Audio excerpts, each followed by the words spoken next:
Target fix চ্যানেলের পক্ষ থেকে সকলকে একবার স্বাগত জানাচ্ছি। আজকে একটা বিশেষ ইনফরমেশন নিয়ে এসেছি। ইনফরমেশন অ্যাকচুয়ালি কি, তোমার দেখো, অফিস অফ দ্য ডিস্ট্রিক্ট জাজ বাঁকুড়া, এখান থেকে একটা কিন্তু ভ্যাকান্সি বেরিয়েছে। ঠিক আছে, লেখা আছে যদিও ইংলিশ ডিপার্টমেন্ট, বাট এক্সামটা কিন্তু তোমাদের বাংলাতেই হবে, সুতরাং টেনশন নেওয়ার কিছু নেই। দেখো, এখানে বেসিক্যালি ডেট, ফর্ম ফিল আপের স্টার্টিং ডেট দেওয়া রয়েছে 24/5/2024 এবং এর লাস্ট ডেট দেওয়া রয়েছে 26/6/2024 মিডনাইট, মানে মধ্যরাত অবধি।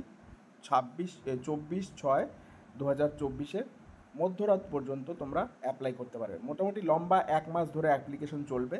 ঠিক আছে, আর এখানে কি কি পদ রয়েছে সে বিষয়ে কথা বলে নিই। পদ রয়েছে, প্রথমে 1 নম্বরে রয়েছে ইউডিসি আপার ডিভিশন ক্লার্ক, যার যোগ্যতা থাকবে, যার মিনিমাম যোগ্যতা থাকবে গ্র্যাজুয়েশন। ওকে, যে কোনো শাখায় গ্র্যাজুয়েশন হলেই কিন্তু অ্যাপ্লাই করতে পারবে তারা। তারপরে থাকবে এলডিসি, যেটা মাধ্যমিক লেভেলে, এবং সঙ্গে টাইপ টেস্টও জানতে হবে। সেখানে পদ রয়েছে কটা? 39টি পদ রয়েছে, যেটা ইউআর ভ্যাকান্সি, মানে আনরিজার্ভ ভ্যাকান্সি রয়েছে 12টি। শুধু আনরিজার্ভটাই আমি বলে দিলাম।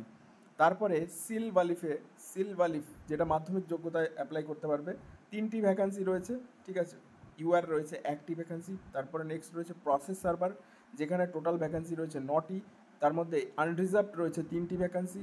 তারপরে রয়েছে গ্রুপ ডির মধ্যে কি কি পোস্ট থাকবে? পিওন, নাইট গার্ড এবং ফরাস, এই 3টি পোস্ট থাকবে। এখানে কিন্তু অনেকগুলো ভ্যাকান্সি রয়েছে, 39টি ভ্যাকান্সি রয়েছে, যার মধ্যে ইউআর আনরিজার্ভ ক্যাটাগরিতে রয়েছে 11টি ভ্যাকান্সি। ঠিক আছে, এরপরে রয়েছে পে স্কেল সম্বন্ধে রয়েছে, যেটা সম্বন্ধে আমাদের আলোকপাত না করাই ভালো এই মুহূর্তে। এবারে আসছি যে এর এজটা কত থাকবে। এজটা দেখো, এখানে স্পষ্টভাবে দেওয়া রয়েছে। কত রয়েছে? 18 থেকে মিনিমাম লাগবে 18 years, 18 years minimum, are not more than 40 years. এটা কিন্তু জেনারেলের ক্ষেত্রে বললাম।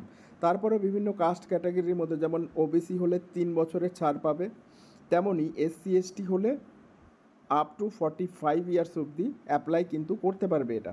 ঠিক আছে, সুতরাং এজের আশা করি কোনো সমস্যা নেই এক্ষেত্রে। আর আরেকটা বিষয় জানাবো, এখানে দেখো মোড অফ এক্সামিনেশন দেওয়া রয়েছে ইউডিসির ক্ষেত্রে। যেমন ফেজ 1, ফেজ 2, ফেজ 3, 3টে স্টেজে এক্সাম হবে।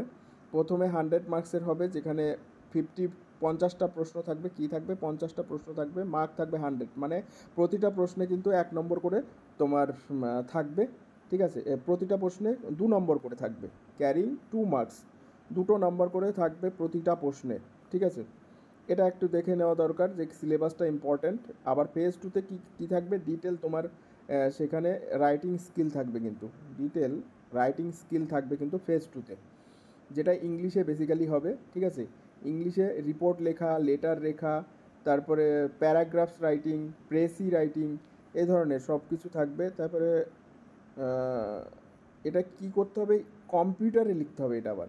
এটা আবার in computer duration test will be of 2 hours, 2 ঘন্টার কিন্তু টেস্ট হবে। After typing the answer, type করে কিন্তু এটা করতে হবে, কম্পিউটারে টাইপ করে কিন্তু এই উত্তরগুলো তোমাদের করতে হবে। সুতরাং ইউডিসির ক্ষেত্রে এটা কেবলমাত্র ইউডিসির ক্ষেত্রে।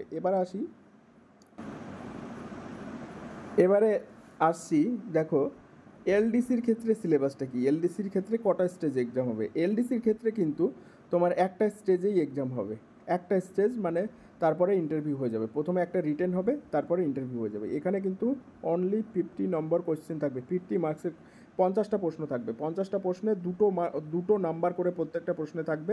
কি কি সাবজেক্ট থাকবে? সিম্পল অ্যারিথমেটিক, মানে পাটিগণিত থাকবে। এখানে দেখে নাও, সিম্পল অ্যারিথমেটিক, ইংলিশ, বেঙ্গলি আর জেনারেল নলেজ। ঠিক আছে, তাহলে এতগুলো সাবজেক্ট থাকবে আমার। কি কি থাকবে? অঙ্ক, ইংরেজি, বেঙ্গলি এবং জেনারেল নলেজ, এই 4টে টপিকের উপরে থাকবে। আর তেমনই গ্রুপ ডির সিলেবাসটা তোমরা দেখে নিতে পারো। এর ভিত্তিতে 1:5 কিন্তু কিসে ডাকবে? তোমার হচ্ছে ইন্টারভিউতে ডাকতে পারে, আবার টাইপ টেস্টও হতে পারে। ঠিক আছে, টাইপ টেস্ট, পার্সোনালিটি টেস্ট হতে পারে। এখানে টাইপ টেস্টের কথা বলা নেই, পার্সোনালিটি টেস্টের কথাই বলা রয়েছে, যেটা ক্যারি করবে কত নম্বর? 20 মার্কস। 20 নম্বরের একটা পার্সোনালিটি টেস্ট হবে। ঠিক আছে, সেটা 1:5 অনুপাতে ডাকা হবে। তারপরে দেখো প্রসেস সার্ভার এবং গ্রুপ ডির ক্ষেত্রে এখানে কিন্তু কত নম্বরের পরীক্ষা হবে বলেছে, 50 নম্বরের, 50 নম্বরের পরীক্ষা হবে। একই syllabus, process server group D, process server এবং গ্রুপ ডিতে সিলেবাসটা কিন্তু সেম, ক্লার্কের মতোই সিলেবাসটা। ওকে, সুতরাং টেনশনের কিছু নেই।